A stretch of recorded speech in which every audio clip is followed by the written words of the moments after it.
Hello students. In previous classes, we discussed about standard costing, its meaning, its merits, its limitations, and the system of establishing standard costing. Now, in this class, we will be discussing about the variance analysis. Analysis is the most important part of the standard costing. And the most important managerial use of standard costing is the analysis of variances. Variances are defined as the difference between the standard cost and actual cost incurred during period.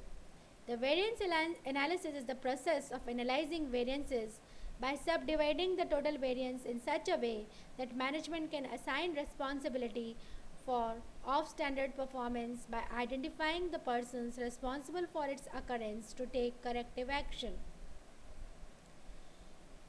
The variances can be classified mainly in two groups. Number 1, variances of cost elements, and number 2, general variations. The difference between the standard cost and the comparable actual cost is called cost variances, and those various reasons because of which the cost variances arise are called variances of cost elements. Since the main elements of cost of an article are three elements, that is, elements of cost, direct material variances, direct labor or wages variances, and overheads variances. Now there are general certain variances which are applicable to all the elements of cost. These are known as general variances. Now there can be favorable and unfavorable variances. Where the actual cost is less than the standard cost, it is called favorable variance. As on the other hand, where the actual cost is more than standard cost, the difference is referred to as unfavorable or adverse variance. Assuming that standard costs have been correctly set, favorable variation is a reflection of efficiency, and unfavorable variance indicates inefficiency of performance. There are also controllable and uncontrollable variances. A variance can be regarded as the responsibility of a particular person with the result that its degree of efficiency can be reflected in its size. It is called controllable variances. For example, excess usage of material is usually the responsibility of the foreman concerned. In case it is due to material being defective, the responsibility may rest with the inspection department for non-detection of the defects at the time of inspection of materials received. If a variance arises due to certain factors beyond the control of management, it is called uncontrollable variance. For example, change in the market price of materials, general increase in the labor rates, increase in the rates of power or insurance premium, etc., are not within the control of the management of the company. Responsibility for uncontrollable variances cannot be assigned to any person or department. The division of variances into controllable and uncontrollable is very important. The management should place more emphasis on controllable variance, as it is these variances which require investigation and possibly corrective action. The uncontrollable variances, on the other hand, may be ignored.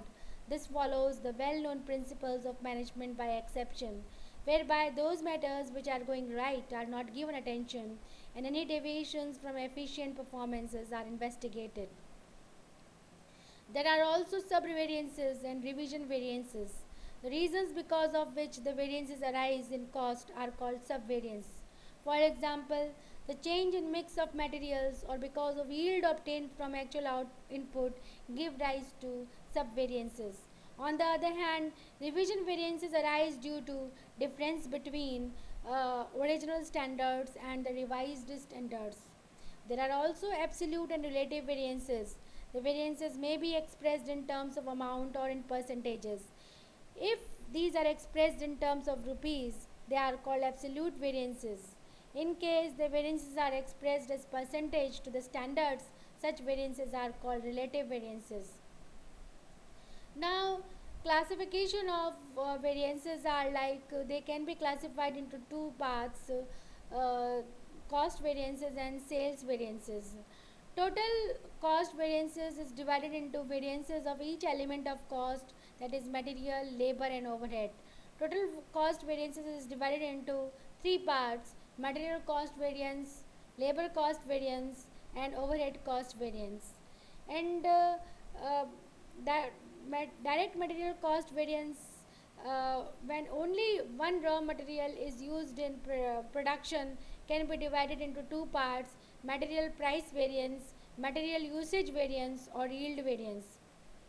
And if more than one material are used in the production, then material cost variances are uh, divided into two parts: material price variance, material usage variance. Just like when one raw material is used, but again when more than one raw material is used, material usage variance is again divided into two parts: material mix variance and material yield variance, or material sub usage or revised quantity variance.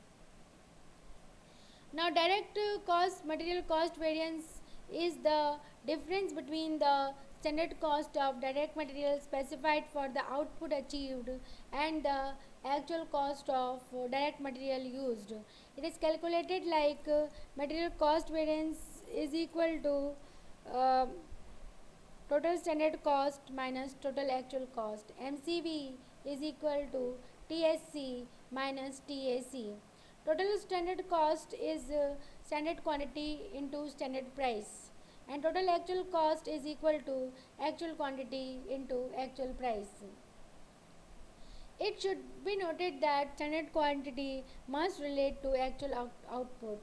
Thus, we can say MCV is equal to TSC of actual output minus TAC of actual output.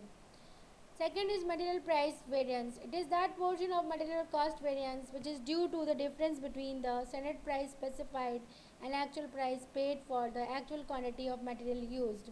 Thus, material price variance is standard unit price minus actual unit price into actual quantity of material used, or we can say MPV. MPV is material price variance equals to SP minus AP. SP is standard price and AP is actual unit price. SP is standard unit price and AP is actual unit price. We take out the difference and multiply it with the actual quantity. Now there can be reasons of variances among them, that is due to change in material price, quality of material being different, carelessness of purchase department, failure to obtain quantity discount, change in inward transport, material handling and storekeeping charges, non-economic order quantity, change in purchase policy, etc. The third one is material usage variance. It is that portion of material cost variances which is due to the difference between the standard quantity as specified and actual quantity used for actual production. We can say MUV, material usage variance is MUV. It is standard quantity minus actual quantity into standard unit price. Or in short, we can say SQ minus AQ. SQ is standard quantity and minus AQ is actual quantity. We find out the difference and multiply with the standard price. SP is standard price. So we can say MUV is equal to SQ minus AQ into SP. Now there can be reasons for variances, that is use of different grade of material, change in product design, change in labor performance, use of defective or substandard material, defect in plant and machinery, carelessness in handling material, pilferage, etc. are the reasons for the variances in all these. In material, we discussed about material. Similar manner, there are formulas for labor variances also, and similarly there are formulas for calculating overhead variances also, fixed overhead variance and that is variable overhead variances also. So in this class we discussed about the material variances, material direct material cost variances, that can be due to the price, that can be due to the usage. There are two reasons, and there can also, I hope you all understood in this class. Thank you for this class.